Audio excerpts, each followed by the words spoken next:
तो दोस्तों, आप कैसे हो? एक बार मैं फिर प्रमोद आपके सामने एक नए टॉपिक के साथ। और जो आज का टॉपिक है वो है प्रोटीन।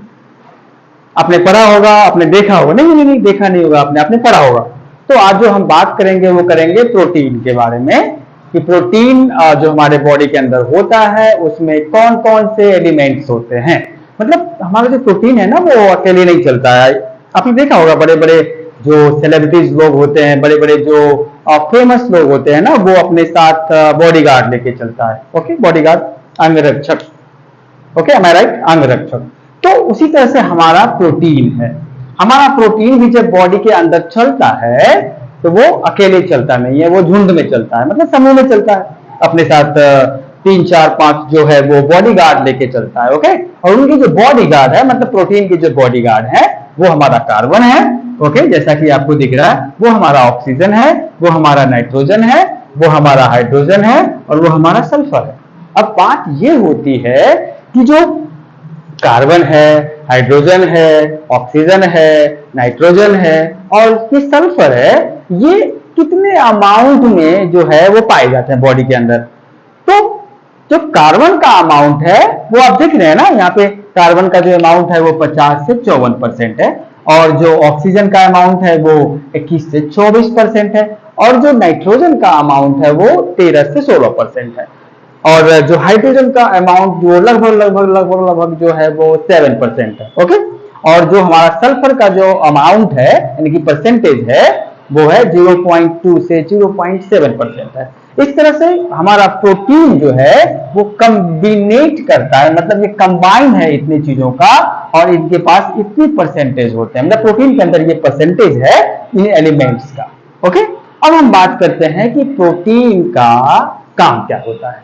तो हम पढ़ते हैं बुकों के अंदर कि प्रोटीन हमारे शरीर का एक आवश्यक पोषक तत्व है। इट मीन्स कि protein is one of the major element of our nutrition. सबको पता है, आप पढ़े भी होंगे, लेकिन बात यह होती है कि प्रोटीन का काम क्या होता है। तो प्रोटीन का जो काम होता है वो बॉडी के अंदर जो ऊतक होते हैं, ऊतक का मतलब टिश्यूज होते हैं, उस टिश्यूज को ये रिपेयर का काम होता है। छोटा सा एग्जांपल लेते हैं।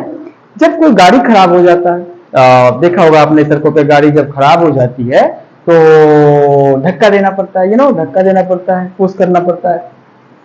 तो जब बॉडी के अंदर, हमारे बॉडी के अंदर जब कोई सेल खराब हो जाता है, कोई टिश्यूज खराब हो जाता है या कोई ऑर्गन खराब हो जाता है, तो उसको रिपेयर करने का काम हमारा प्रोटीन करता है। ओके, तो प्रोटीन करता है, इसका मतलब यह है कि ये टिश्यूज की मरम्मत करता है, मतलब रिपेयर करता है।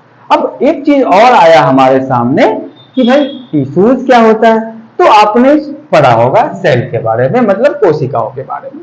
तो अब कहोगे कोशिकाओं क्या होता है। तो कोशिका हमारे जीवन की एक मौलिक इकाई है, मतलब cell is the structural and functional unit of the life. मौलिक रचनात्मक और क्रियात्मक इकाई है। चलिए, इतने भी थोड़ी सी क्लिष्ट हो गया, थोड़ा टफ हो गया ये रचनात्मक क्रियात्मक, समझ में थोड़ा नहीं आ रहा है। एक छोटा सा एग्जांपल देते हैं। हम कोई घर बनाते हैं, तो जब हम घर बनाते हैं तो उसके अंदर क्या होता है, हम नींव बनाते हैं तो ईंटों का यूज करते हैं, मतलब ईंट जो होता है उसका यूज करते हैं। तो एक एक ईंट को जोड़ने के बाद हमारा बिल्डिंग्स बनता है, यानी कि घर बनता है। तो जैसे एक एक ईंट को जोड़ने के बाद एक बहुत बड़ा विशाल मकान बनता है या घर बनता है, उसी तरह हमारा जो बॉडी है वो एक एक सेल को जोड़कर, मतलब कोशिकाओं को जोड़कर बनता है। स्पष्ट है? अब हम चलते हैं कि सेल, तो सेल का मतलब जीवन की मूलभूत इकाई। मान लीजिए कि एक ये सेल है, ओके, जैसा कि आप देख रहे हैं, और बहुत सारा सेल अगर हम कंबाइन कर देते हैं तो ये बन जाता है हमारा टिश्यूज। क्या बन जाता है? हमारा टिश्यूज बन जाता है। और जो टिश्यू है वो आगे चलकर ऑर्गन बनता है, ऑर्गन का मतलब अंग बनता है, फिर आगे चलकर ये ऑर्गन सिस्टम बनता है। ओके, ऑर्गन सिस्टम बनता है, और ये फिर आगे जाकर हमारा पूरा बॉडी का निर्माण करता है। तो एक छोटी सी इकाई जो थी हमारे शरीर की वो थी कोशिका। फिर जैसे जैसे कोशिका बढ़ती गई, मतलब वो कंबाइन होता गया, ग्रुप बनाता गया, तो वो बनाया टिश्यू।